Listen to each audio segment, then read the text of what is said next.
Hey, hi, Rajan this side. Welcome to my YouTube channel. So today we will discuss solve four problems asked in today's LeetCode Weekly Contest 472. So let's start with the first problem. It says you are given an integer array terms and integer k. Now you have to return the smallest positive multiple of k that is missing from the nums, right? And we know that a multiple of k is any positive integer that is divisible by k.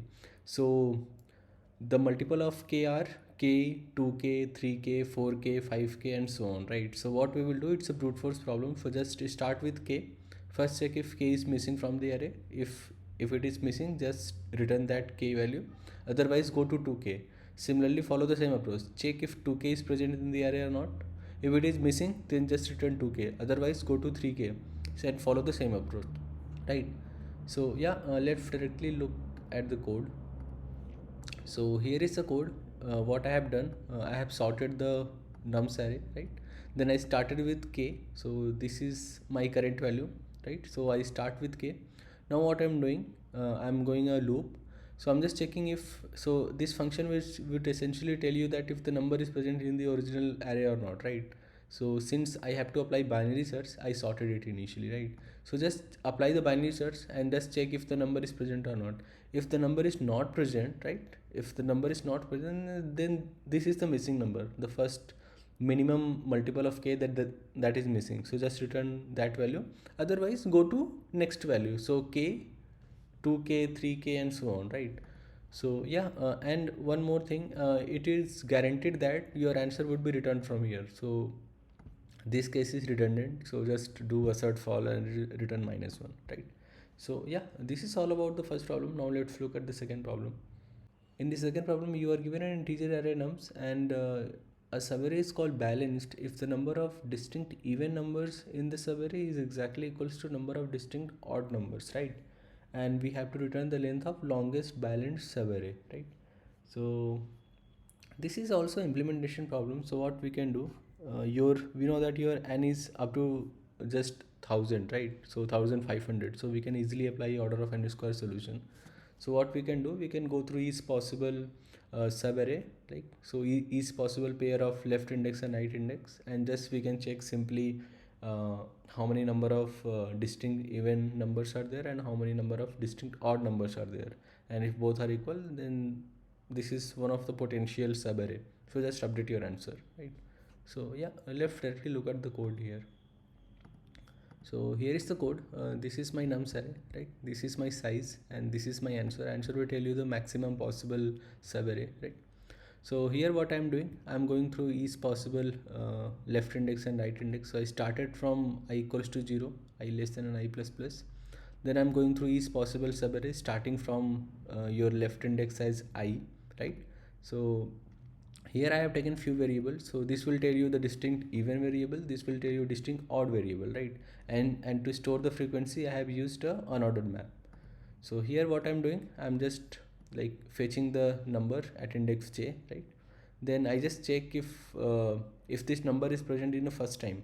If this number is present for the first time, then it could be either even number or odd number, right? So just first increment the answer and thus then check if the number is odd or even. If the number is odd, update your distinct odd count. If the number is even, then just update your distinct even count, right?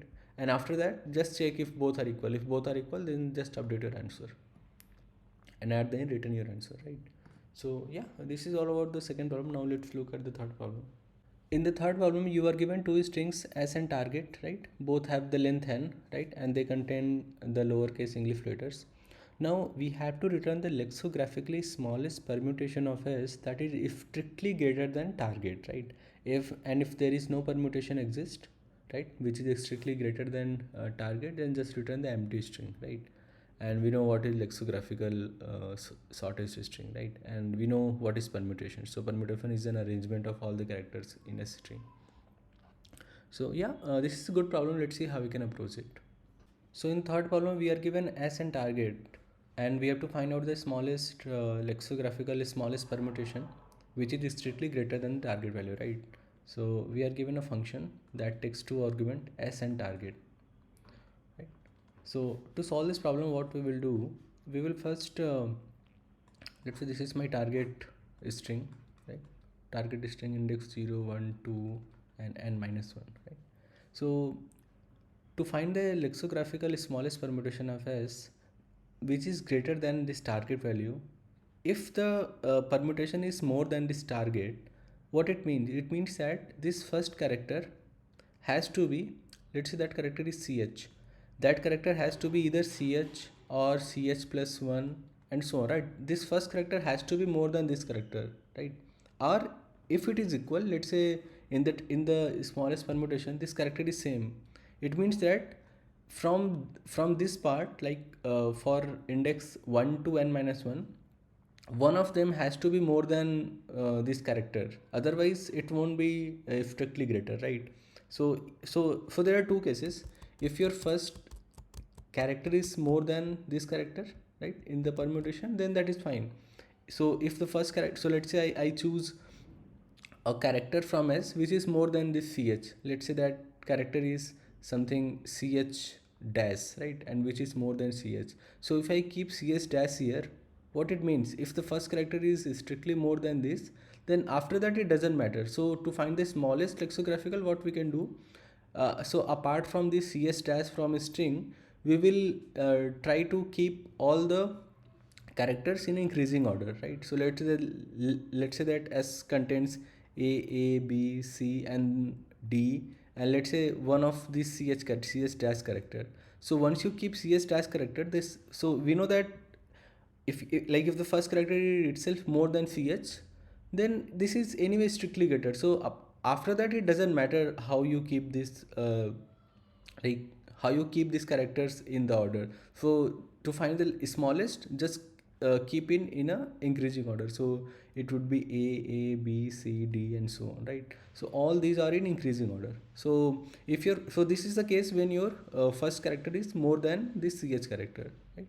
This is case number, let's say this is case number 2. This was case number 2 when I keep the character at the first place which is more than ch character. Let's consider the case number 1 when I keep first character same as ch, right? So here my first character is ch, right? So what it means, if you observe it carefully, if my first character is ch, and we know that we are given a function that essentially find the smallest permutation, which is strictly greater than target, you can think of this as a function problem. Now the job is to find the same thing again, but for a shorter string. If my first character is ch, then what I will do here, if you think about it, now the job is exactly the same, like the objective is exactly the same. So what we will do, we will again call the same function. Now, so this function essentially tells you the return the lexicographical smallest permutation which is strictly greater than target. That's essentially what I want. But here the strings are different. This would be s dash and this will be target from index 1 to n minus 1, right? Because I know that in the first place I have kept ch here, right? I have kept the same character ch. So what you will left, now your job is to find the smallest lexicographical permutation for this substring. So now this, what is this s dash? We already know what is this target. Now this s dash essentially just remove any of the character ch from this string. So this s dash essentially s, but remove this character ch, remove any of the occurrence of character ch, and then whatever your s dash would be, just call this function, right? And this and the length of s dash and target is going to be same as n minus 1, because we have removed one character from target and one character from s, and both the removed character is exactly the same, which is ch. I remove ch from both, right? So yeah, I hope you understand this problem. This is a function problem, so calling recursively. So yeah, if you find it difficult, I would highly recommend to watch the video once again. And if you still don't figure it out, please write a comment. I'll reply to that, right? So yeah, let's look at the code now. Here is the code of third problem. So in third problem we are given a string as an target, right? So first I have face the length, and if the length is 0, just return an empty string. Otherwise store the frequency of each character from this string s into this frequency vector. Now there are two cases to handle as per the explanation. So first case, when you try to have first character same as the target character, and you try to have other character to be strictly greater than target, right? So this is my character, first character for target 0 is the first character. Now I have checked if that character exists in this string s. So we can check it by checking the frequency. If the frequency is non-zero and your length is more than 1, the reason why I have checked this condition is that, so we know that if I plan to have first character same as target character, then to make the string strictly increasing, I have to have other characters like from next character onwards to be strictly more than that. And if the length is 1, then we cannot do that part to have other characters strictly more than that. So that's why I have checked if the length is also greater than 1. If both conditions true, then what we can do, we can call this function recursively once again. So we can just remove this character from the string s. So s dot erase, s dot find, and the count is 1. Just remove one occurrence of that character from the string s and call this function recursively once again. So this would be your s test, and this is your target string, but from next character onward, right? So just check if your result is non-empty. If the result is non-empty, then you have found it. Then just return target 0 plus result.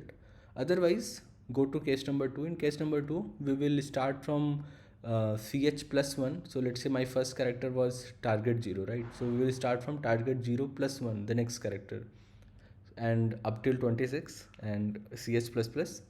So we know that if the target is if the character is more than the first character, then it's anyway strictly greater than the target value, right? So in answer, first keep this current character which is anyway more than the first character, and after that what we can do, we can keep other characters in a sorted order. So just start from a to z, and just keep on inserting in the ascending order, and at the end return an answer. And if none of the case 1 and case 2 holds true, then return an empty string, right? So yeah, this is all about the third problem. Now let's look at the fourth problem. This is the fourth problem asked in today's contest. This problem is a harder version of the second problem. So the problem statement is exactly same, just difference come in the confident, right? So here we cannot apply order of n square solution. So we have to find out something in order of n or order of n log n, right? So this problem, I have one idea in mind to solve this problem using segment tree. I'm still writing the code. So if you need the explanation part of the fourth problem, please write in comment. I'll make a separate video for that, right? So yeah, I have already coded it, so I just need to make a video for that. So yeah, if you find the video helpful, please like, share and subscribe to my channel. Thanks for watching. Have a nice day.